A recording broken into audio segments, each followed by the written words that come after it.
Hello and welcome to the OK Takes podcast. I am Matt Weiner, and as always, I'm joined by my fellow capo, Edward Vento. As of 8:42 p.m. West Coast time, the Dodgers are up after taking 2 or 3 from the Reds, and the Padres are a wee bit down. It is ugly. So we're gonna get into the Manny and Tatis brouhaha. Then we're getting some offense talk. Gonna get into some Bueller talk. Gonna get into some Scherzer talk. But let's start with the beef. So if you guys missed it, Saturday night, Tatis and Machado were captured by a fan at Busch Stadium, arguing, banging heads. It was ugly, had to be separated in the dugout. Complete shit show. Perfect scenario. So what was your first take on it? It was awesome. The golden child, the San Diego Padres, they're going to win the NL West. They're here to stay. And now look at them. They're 20 and a half games out of first place. They're 3.5 games out of the wild card spot. This was the perfect cap on a underwhelming season for them. Their own franchise players can't even get along. It was just, it was perfect. Mm-hmm. There are so many different angles to go in this, but I think my favorite part is there's one particular meme that came out of it, and it wasn't even a meme. It was just a still shot of the image, or a still shot of the video. You see Manny's mouth like open as wide as possible, like he could fit a soda can in it. Like you could probably, easily could shoot a baked potato down his gullet, and he looks like he's ready to rip Tatis's dreads off of his dome or just grab him by his dreads and swing him back and forth like he's a rag doll. Yeah, I mean, it was intense. Like he was in his face. He Mm-hmm. was not happy with Tatis. Mm-hmm. Arguing balls and strikes, I believe, right? Yep. And Tingler had already been ejected at that point. I mean, they're playing the Cardinals, the team that's ahead of them in the wild. This is their biggest series of the season. And this happens. I mean, it's just poetic, just poetic. Yeah. One of my favorite quotes. So the Athletic transcribed a few different parts of it, but one of my favorite parts is Manny saying, "You go play baseball and it's not fucking about you," because this, what this whole 2021 season has felt like is heading into this. There's been the argument that the MLB doesn't know how to promote its players on social media. So how do they fix this? They then promote only 2 of them, who literally just been Shohei and Tatis. And then look what happened when you stroke somebody's ego every 10 seconds and don't ever post clips of him dropping fly balls like nobody's business and throwing balls into the dirt like nobody's business. Yeah, I This is what mean, happens.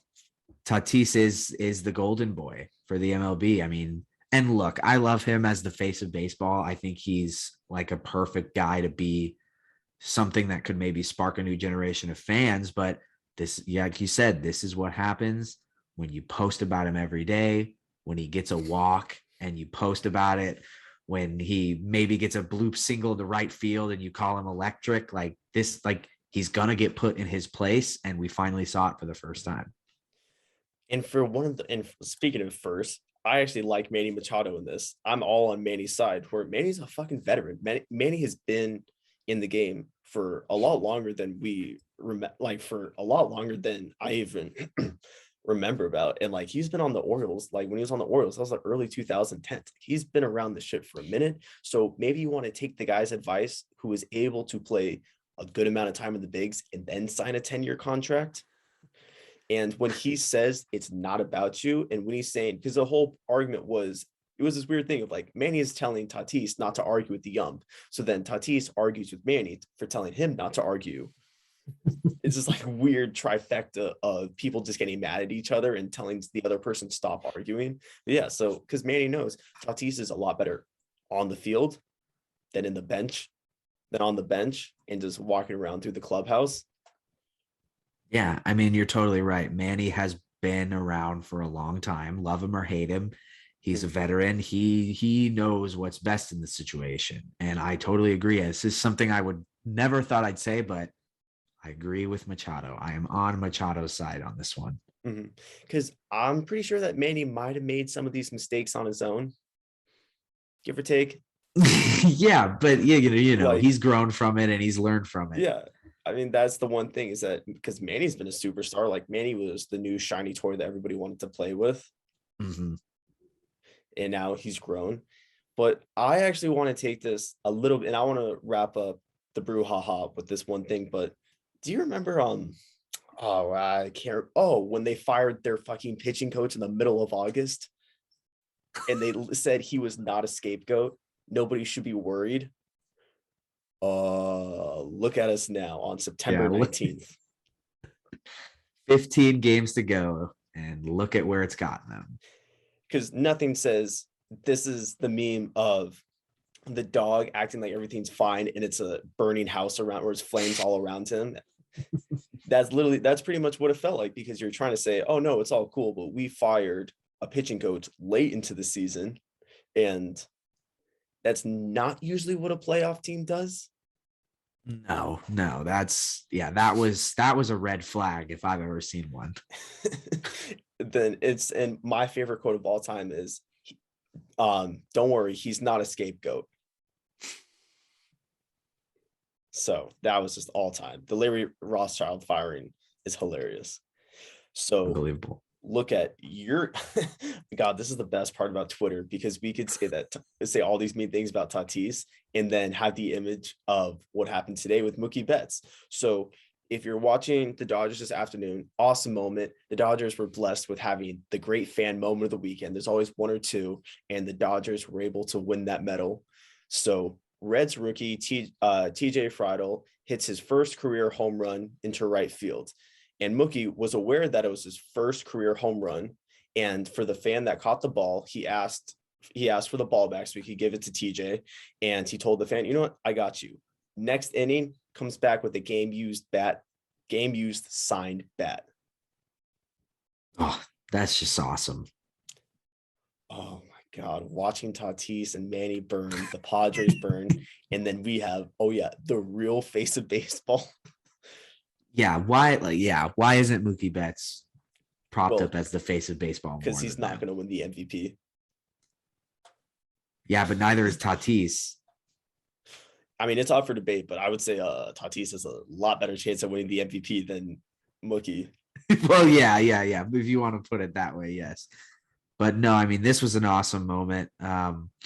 Mookie's just one of those guys, he's such a genuine person, down to earth. And he's still a superstar, Yeah. And the cherry on top before we get into actual game talk is a quote from Mookie today. He said, I think of and he was asked about, he said, I think of one of the last times I talked to Kobe Bryant, even got a little bit of Mamba in there. He kind of reminded me that by the time the game's over, someone knows who you are. Someone recognizes you. Obviously, that's through our play, but it's just another way to impact someone's life. I wasn't really trying to do it for the cameras or anything. I was just doing it because he immediately threw the ball back, didn't ask for anything. Dude, we got the peak nice guy, fan love, cut for, just creaming in their pants all over the place. Like, we got the cut for post of the day. Oh, yeah. We lucked out with this one. Yeah. All right. So let's get into some actual Dodgers talk. Let's start with the offense. Yeah, I mean, look, if you were to look at this series and see the last two games, you would be like, oh, the offense was fine. They did what they needed to do to win. Then you go and look at game one, where they leave 8 runners on base and go 1 for 9 with runners in scoring position in a game where Bueller wasn't at his best, but he also was good enough to win the game. And it was just another one of those nights where the offense couldn't get it done, and the F word came out of my mouth while watching it. They were feeble. I thought you were going to say frauds. Oh, no. Okay. But this series could have been a sweep if they would have played the way they played today in the first game, but they were just feeble in that first game, and it costed them a sweep. And if they would have won, we could have been tied for first, but now we're one back. Mm-hmm. That first game, I mean, we were Nostradamus the way we predicted it. So when we recorded on, I believe recorded on Thursday, I didn't even know Luis Castillo was starting Friday. Yeah, we had no idea. When I said that, he was probably going to go like 7 innings and give up no earned runs. He actually did do that on Friday. We should start reverse jinxing it. I'm not even going to play that game. I'm not going to play that jinx game. You're staying away. I won't even poke it with a pool skewer. 10-foot pole. Yeah, exactly. Well, also, can I add that the biggest difference is that the biggest difference between Friday's game and Saturday and Sunday's games were Gavin Lux wasn't hit by a fucking pitching machine before the game that scratched him out of the lineup. Yeah, that's true. I mean, Lux with another home run tonight and another single, RBI single. And then in Saturday's game, I believe he tripled in a pair in like the fifth inning. And I mean, he is just, man, why was he down in AAA for so long? That's a really good question. And is it like, were they low on Gavin Lux, but were they just too high on Billy McKinney? Remember that guy? Remember that Billy McKinney existed and he was on our TV screens 6 to 7 days a week for a month and a half? No, I don't. I don't remember. I don't want to remember, actually. I would prefer to have the Men in Black zip. Yep, exactly. Billy McKinney never existed. I want to get shot with that. Just so I get him out of there. Yeah, but no, Gavin Lux has found he's found his shtick. He's found his role. We were talking about that last time, where there's a little bit of different phases of how serious this, how for real is this? Well, it's kind of for real. Like he's not gonna be able to keep it up this long, and he'll probably even out closer to a 300, 350 mark by hopefully the end of the season. And that'll be awesome. Anything above 300, it would be mind-blowing and like my mind doesn't even know how to take this information with how low I was on him. But yeah, Gavin, like time to invest in some Gavin Lux stock. Yeah, I mean, and perfect time too. We're in the heat of a divisional race that is coming down to the wire. Braves won today. We won today. So it's down to just one game. Who's going to be that guy that steps up? And recently it's been Gavin, man. It's flat out been Gavin.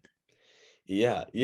Because there's like a comfort in like the one, because like what if the Dodgers been missing this entire year? Great offense, great pitching, but that late inning bat off the bench, haven't really found that. We found the bullpen, have not found late bat that you're like, you just need a little oomph in the lineup, need a little bit of zing. Got it. Need a little bit of zing. And he's going to provide that. And maybe it's just like dropping all of the expectations that you could just be better than Matt Beattie. And that's good enough for us. Like all you have to do is be better than Billy McKinney instead of the next best greatest second baseman for the Dodgers of all time. Yeah, you said it. All he has to do is be better than Billy McKinney. Better than Sheldon Noisy. That's awesome. That's like Matt, or that's like for me no, I'm going to say Matt Rule. That's like Matt Rule start the day, don't crap your pants. Or like Mike McCarthy is probably a better example of that. Mike McCarthy starts his day at don't crap your pants. Make sure not to shit out the diarrhea you ate the night before while you're on your way to work. And that's where your day starts. And anything above that's good for him. Hey, it's man, just like yeah. for all slobby fat guys, anytime where you start your day without crapping and just having shit stains, having all the skid marks going into your day of work, anything's up from there. Yeah, man, you got to start somewhere. And I mean, making it, be better than Billy McKinney is a low bar to clear, but Gavin Lux has cleared it in high fashion. Like he is clearing it. Yeah, no, we're telling Gavin Lux, don't show up to work with a chili stain on your button down. Yeah. You could, just go throughout the rest of your day. You could be really shitty you could really be really shitty on Excel, have the most awkward conversations at the water cooler, but don't show up with a shirt riddled with stains and you're okay, man. Show up with a clean shirt. That's all it takes. And hopefully you showered. And hopefully hygiene. Hopefully a better hygiene than Ashton Kutcher. Yeah, hopefully you bathe your kids. I think it's amazing that like Mila Kunis is that hot to where like you'd still want to bang even if she hasn't taken a shower. I am fascinated by being that hot. I want to be so hot that I don't have to shower to get laid. Oh yeah, dude, that's the dream. That's not like showers aren't nice. Exactly. All right, so now let's go from shower talk and hygiene talk to Bueller panic button. So there are phases for the panic button, because there's the phase of, do I think about the panic button? Do I think about getting out the panic button? Do I think about going into my closet, picking it up, putting it on the kitchen table, then deciding whether or not to hit the big red button? Where are you in all this? Look, with Walker Buehler, I've thought about the panic button, but I'm not bringing it out of the closet yet. Okay. Like, I understand he's lost 2 of his last 3 starts. He's allowed 11 earned runs over those 3.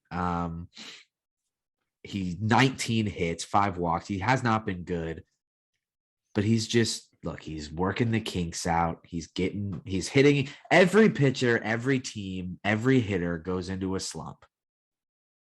Buehler's just using his slump now so that in the playoffs, he can return to that postseason Buehler form we have seen the last few years.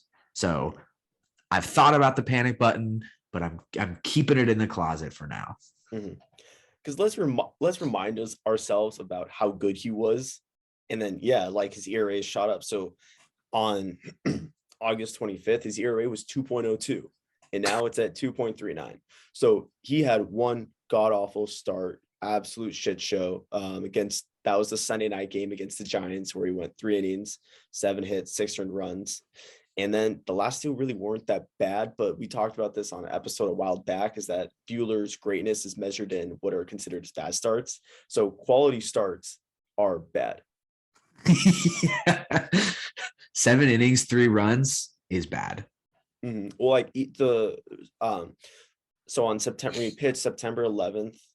He went 7 innings, gave up 2. And then when he pitched most recently, September 17th, he went 6 innings, 3 earned runs. And so that was like, oh my God, is this all over? Is he done with? No, I would say if he doesn't achieve a quality start, then let's start to think about the panic button. I say think about the panic button as saying, I'm not ready to say it. The next one is, are we ready to get it out of because we're thinking about getting out of the closet. That's where we're at. Now, there's another phase of no. So next start, if he does not notch 6 innings or 3 earned runs or less, or whatever, less earned runs, more innings pitched, then you could take the panic button out. You could set it on your coffee table and just know that it's there for when. Just know that it's there. That's all I want to say. For me, I'm going to take it out. I know it's there, and I'll have to be a little bit cautious for his next start and whether I'm ready or not to hit the big red button. Yeah, I don't know if I'm going to do that off of his next start, because his next start is in Coors Field, which is a pitcher's nightmare. But no, you're right. He's running out of time to right the ship. It feels so weird to say that about a guy who, like, 7 innings and 2 runs is considered like panic button time. Like, that's crazy that he's that good. But if by that his next start is in Colorado, and then after that, I believe he's lined up for San Diego. Yeah. So it's just the timing. That is a good point you bring up about pitching in Coors Field, but there's also the timing of it, is that it's go time, man. It is. It's go time, because on the flip side of the staff, we now have Max Scherzer, who is leaving everybody in the dust. The whole MLB is left in the dust because of Max Scherzer.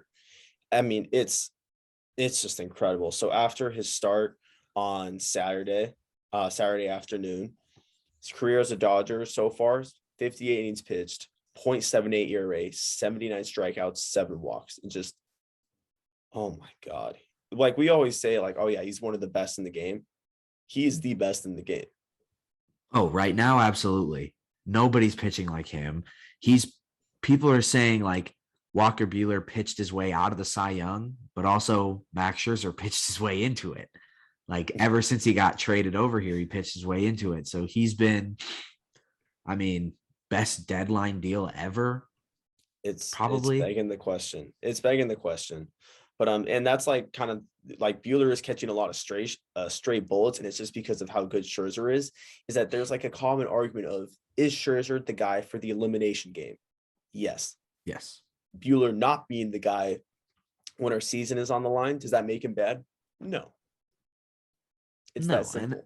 Yeah, and I mean it's like Scherzer's the elimination guy, but Bueller's the guy you pitch one game before him to possibly put the other team into elimination. You know, like Mhm. 2-2 game. If Buehler has to be the guy on the mound, I'm confident that we're not going to get into that elimination situation. And then Max Scherzer can come in and clinch the series. So it's like having those two guys one after the other is like that's like the mecca of pitching. Like that's Mhm. and then to know you have a 20-win pitcher, possibly an Arias behind them. And let's not forget, 3-time Cy Young Award winner, possibly the best left-hander of all time, Kershaw after them. So to know that we have this guy in Scherzer who is our elimination pitcher, but around him are guys that we may not even need him in an elimination game. Yeah. I mean, it's Jordan and Pippen, it's Batman and Robin. There's always going to be a pecking order when you have in pitch, and there's always been a pecking order of pitching role of in the pitching staff. And yeah, Scherzer's the top dog. Doesn't mean Bueller sucks. It just means that Scherzer is literally the best pitcher on the face of planet Earth right now. Yeah, And I we are mean gonna it's not too bad to be second fiddle to the best pitcher on the planet. and just a little secret. It's okay to like Scherzer without comparing him to anything. And it's okay to like anything in general without comparing it to something else. It's okay to listen to a song and not compare it to another song on the album. It's okay to like listen to it and enjoy it for everything that it is without saying, oh, you know what? It's better than the one that everybody else is talking about. No, Scherzer is the best. And that doesn't mean Bueller sucks. That's it. That's simple. And I feel like we're also going to get this weird narrative of like, whose team is this? No one's team. There's the clear leaders, and I don't know what like Scherzer's leadership roles are on the team, but it's probably going to be there's just no weird like narrative of whose team it is. No, the Dodgers are fine. This is a wonderful situation we put in. Scherzer is one of the greatest things to happen to the Dodgers ever, and we're just going to roll with it. Oh yeah, man. I mean, lock him up, right? Lock Scherzer up. Yeah. For like with all the lockup talk, and big contracts and the sliding the blank check across because look what happened with CT3. Like after seeing what happened with Chris Taylor and how we were ready to give him $300 million, honestly, at the end of June, and then now it's looking a little bit different. Let's just get through next week. Let's try and get through the regular season. Let's hopefully notch the division so we don't have to worry about a wild card game. And then let's see what happens in the playoffs. And then we can start talking about the contract. I hate like this is just hot take central of when a player starts to do good and just throwing out numbers for what he's worth.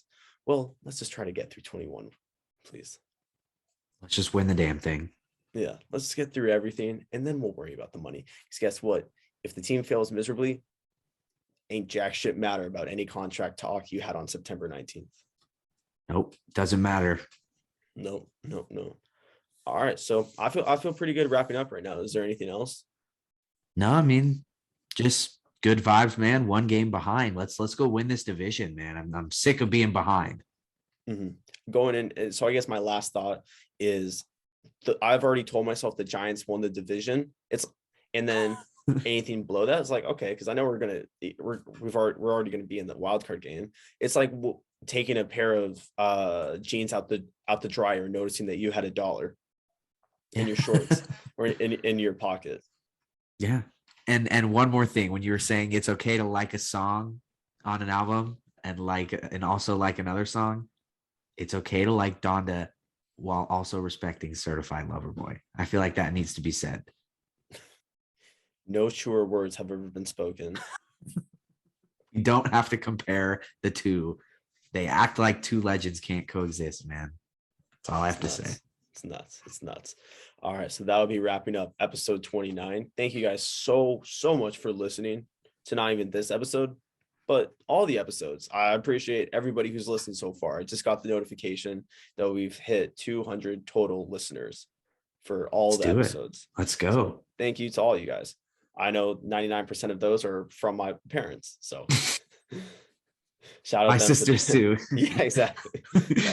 All right, so thank you guys so much for tuning in. If you'd like to follow myself on social media, you can find me on Instagram and Twitter at Matt20. If you'd like to follow Edward on his social media, you can find him at on Instagram and Twitter at Edward_Vento. But if you have no care in the world for anything Edward has to tweet about WandaVision, the Emmys, or anything I have to tweet about college football, then please follow the OK Takes account on Instagram, Twitter, and TikTok at OK Takes Pod. That is OKAY Takes Pod. OKAY Takes Pod. Takes 2 seconds and will help us tremendously grow the count. Let's get into the good old algae rhythm. Please don't bring up Space Jam. All right. So thank you guys so much for listening to episode 29 and have a wonderful day.